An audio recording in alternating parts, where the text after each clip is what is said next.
Welcome into my studio. I've just moved to Scotland from the Midlands, and this is what I walked into at the beginning of January 2025. As you can see, I've just moved in. It's a bit of a mess. This mess gets sorted out today because I'm not going outside anytime soon. So this actually took me a whole week to sort out. It was much messier than what I had taken into account. There was an awful lot of stuff in there that didn't need to be in there. There was a lot of stuff that isn't just sewing related, because it was all of my craft stuff. So a whole week, but I've got a sewing area, I've got a cutting area, I've got storage, and it's functional. So that's the most important thing overall. Now the first thing I need to do is empty my stock box and then do a stock take of everything that I've got left. The last show that I did was the Eco Festival in Leamington Spa. It was a phenomenal show for me. I did really well and was so well received. And as you can see, it's not really left me with very much stuff. So I've got an awful lot of prep work to do before my first show of 2025.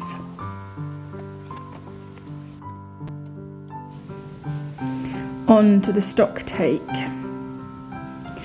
and figuring out how many of each item I actually need to make my stock levels back up to normal.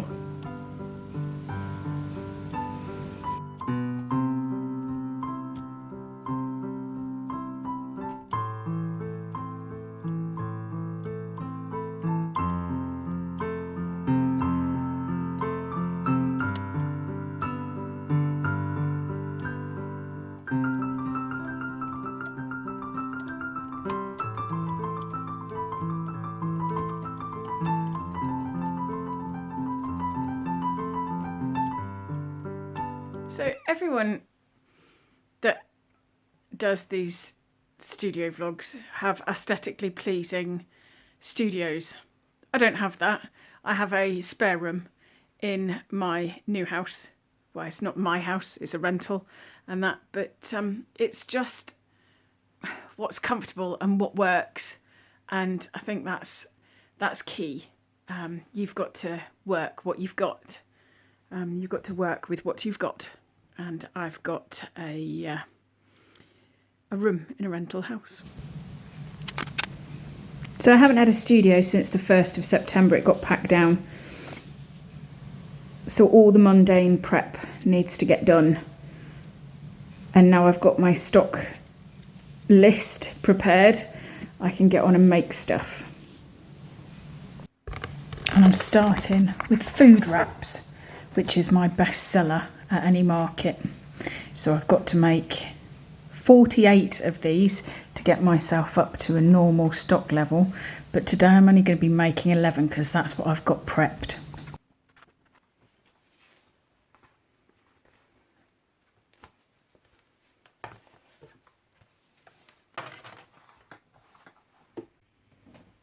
I'm not going to complain at all. I'm sat here sunbathing.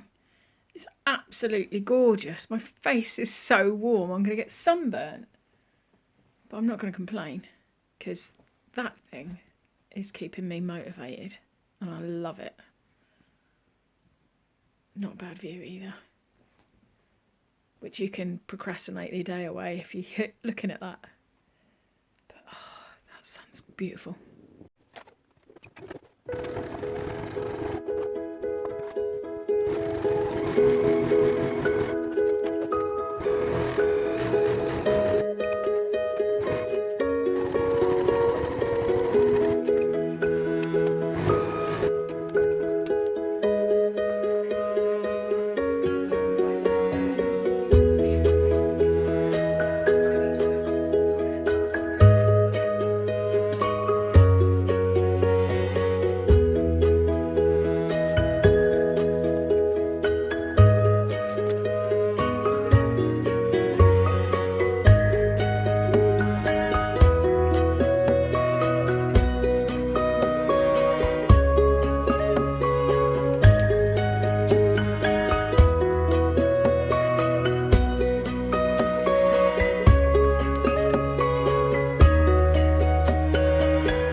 I've got one left to do, and just this little bit here, and I'm playing bobbin roulette.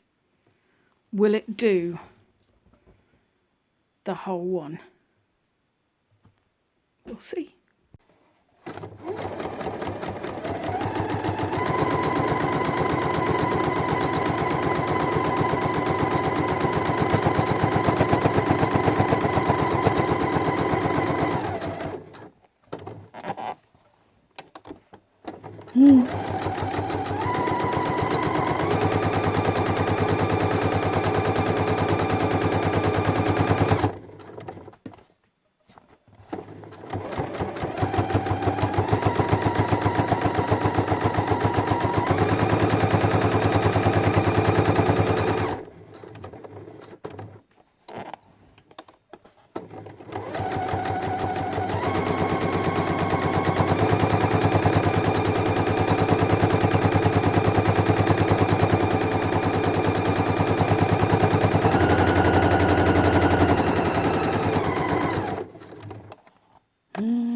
She might get it.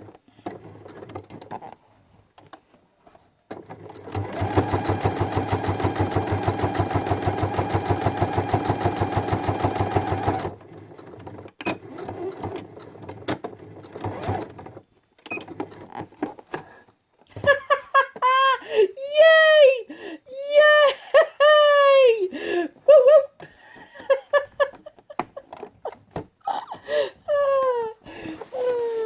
That is great. That's flipping brilliant. Never does that happen. It normally runs out halfway through. That's great. Just at the end, brilliant.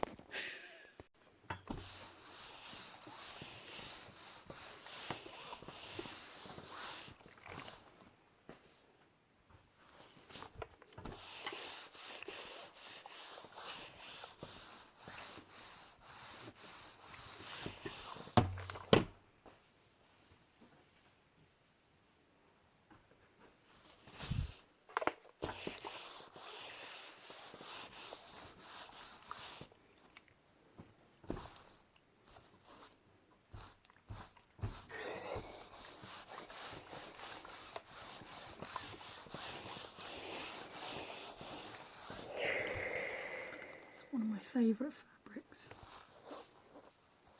Cooking seagulls. This is the last one I've got of those. Don't have any more of that fabric. This is flipping lush too.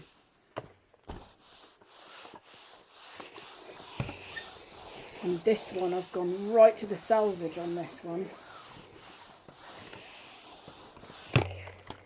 Right to the salvage edge. And still you can see the little things. Just wondering whether I've caught the... Yeah, I might need to go over that again. One goes down there. Might actually be a reject.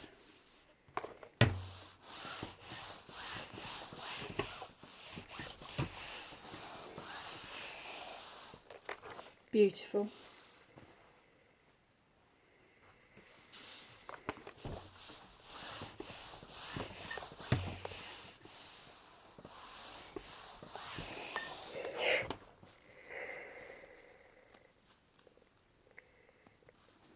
To go over that one as well. Not caught myself and the ends in.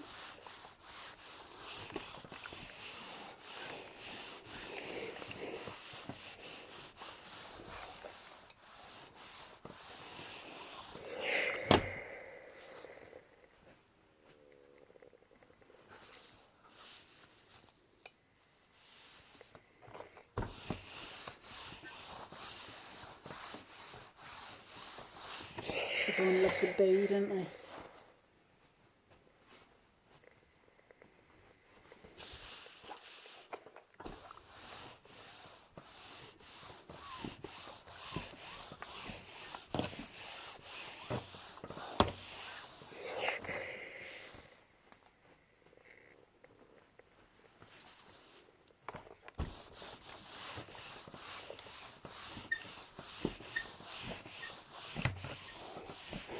This was a really popular material when I first got it. And then I found this. There's enough for I think 2 of these in the bottom of the box.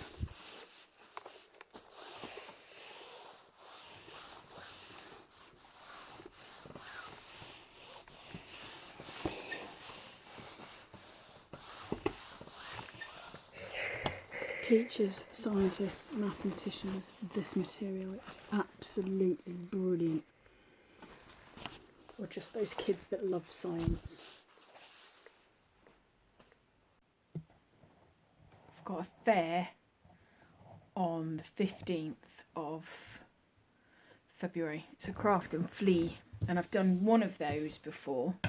I did that at Coventry Cathedral, and it was really good. So this is the first one that they're doing in Aberdeen, so fingers crossed, and that is a good one. I've got a stall there, so I'm going to be taking all my reusables along, and hopefully they go down well. So I'd never been able to do this before in any other house, because our old living room was about 10 foot wide and my table here 6 foot.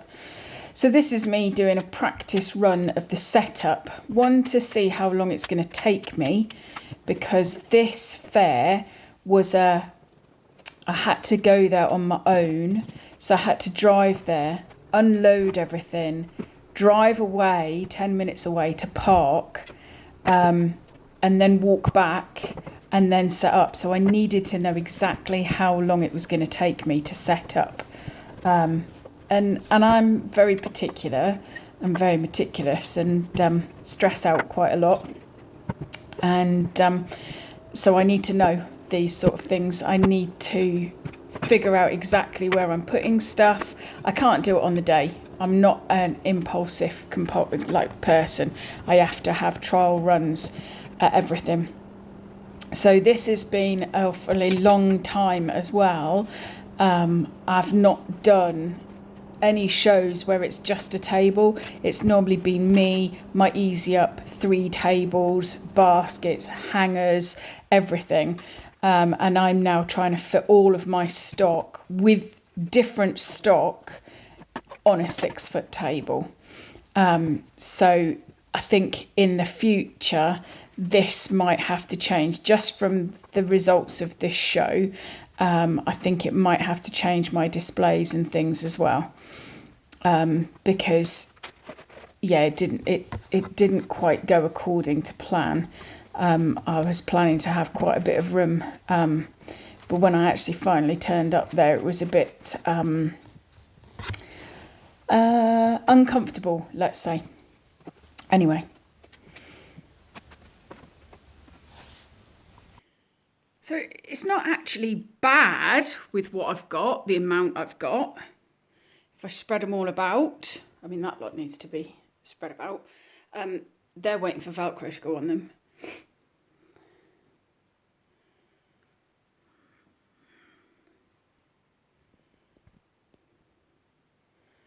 So it actually doesn't look that bad.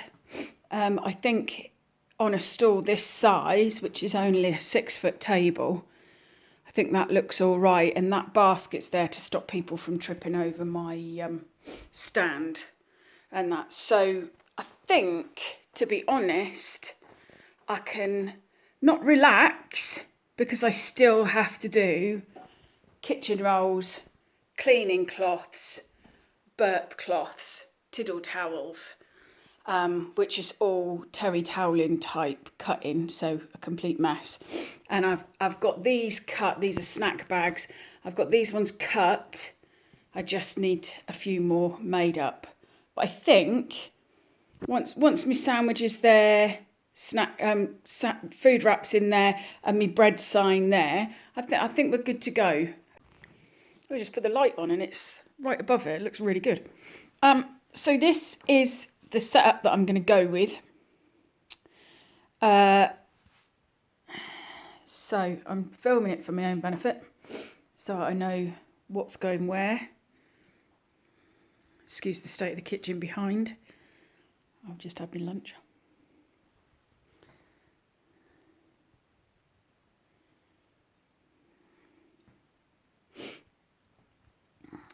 to put that sign down the front.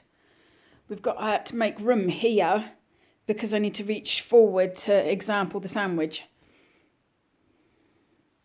These are going to be spread out a lot more like they normally are. If I get time, I'm going to put dusters in there. If not, it's just going to stay empty. This is what we're doing with the utensil pouches.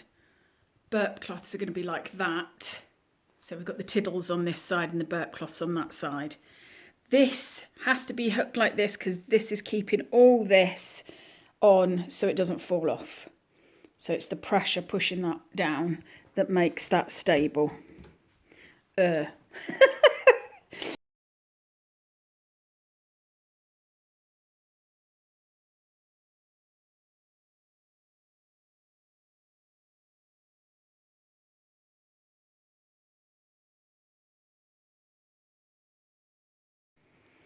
So here's just a little insight into my zero waste. So I'm printing out my product wraps to go on my new products, and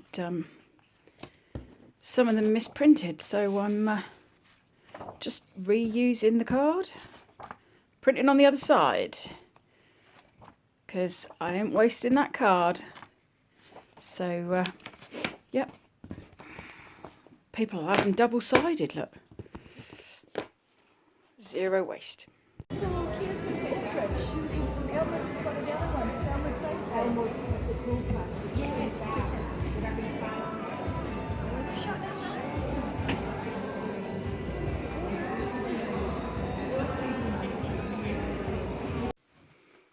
So on reflection from the first show of 2025, it's Craft and Flea in Aberdeen at the Music Hall. It's a really well organised event. It really is well organised. There wasn't very much space, and that's so when you had a 6-foot table, you literally had a 6-foot table. There wasn't any wiggle room. And behind the stalls there wasn't any room at all. So where the row was, I was facing out, and then the row behind facing out the other way, so you're causing like a block. The couple sat down and I couldn't even stand comfortably behind the stall. So when it came to wrapping up the products that people were buying, bagging them up, things that I normally keep underneath the table, it was really difficult to get underneath the table because they were literally right there behind me. Often I had my bum in the bloke's face, and that while I was bending down. I couldn't get out one end because I was completely blocked in by the person causing that row, and the bloke this side of me, he was backwards and forwards in between the tiny gap that we had. I couldn't set my chair up, so I couldn't sit down. It was a very, very uncomfortable day. That being said, it was a very, very good day. The Craft and Fleas are paid entry, so if you want to go there as a visitor, as a customer, basically I think you pay is somewhere between £2 or £3, and that it's ticketed entry. You can pay on the door, but they basically give priority to those that have paid for tickets. Seemingly there was nearly 3,000 people through the door. I can pretty much vouch for that because it was just constant. And because the rows were so close together, you couldn't really get 3 people abreast. And that's so, if they were looking at a stall next to you, there was like a tailback basically, which meant that a lot of people who would normally just walk past my stall were stopping to look. And those that were stopping were buying, which was really good. So that's the other good thing about it being paid entry, is the fact that people are coming there to see artisans and to see handmade products. They're coming for your products. So if they're willing to pay £2 to £3 to get in, they're willing to pay your prices for your products. And that, so I had a very good day. I took pretty much the same as the last craft and flea that I did in Coventry. So we're nearing up to the £500 mark, which for me on a day at a craft and flea 1 day market is absolutely fantastic. It cost 50 quid for the stall. It cost me £20 to park. And that was the other big stress for me, was the driving there on my own. So it took me an hour to drive there because it's Aberdeen from me. So it was an hour to drive there. There was no parking at the actual venue. So I had to double park, unload my stuff, leave my stuff, which for me is stressful. Drive, I think it was a 10-minute drive to get to the car park. But it was only a 5-minute walk back from the car park. It's just because there's a one-way system. But to park was 20 quid for the day. And then walking back, and then knowing that the fair finished at 5, but the car park shuts at 6, that was a stress as well in my head. I was like, oh my goodness, because you had to also be out of the venue by 6:30, otherwise you get fined. So I had to run back to the car, drive back, double park again, and then like pack down and get in the car, and then know that you're absolutely shattered. I hadn't sat down for I don't know how long, and I then had an hour's drive home. So it was a stressful day, but very worth it. And if they do another one, then I'll try and get onto that one. So for the first market of 2025, fabulous. I hope they're all like that up here. I've now just got to find more markets. And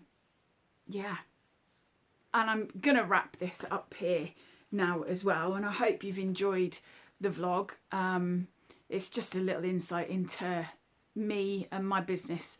And if you do like it, consider subscribing, and hit the like, put a comment, see whether you want, tell me what content you want, because I have no idea. This is all new to me.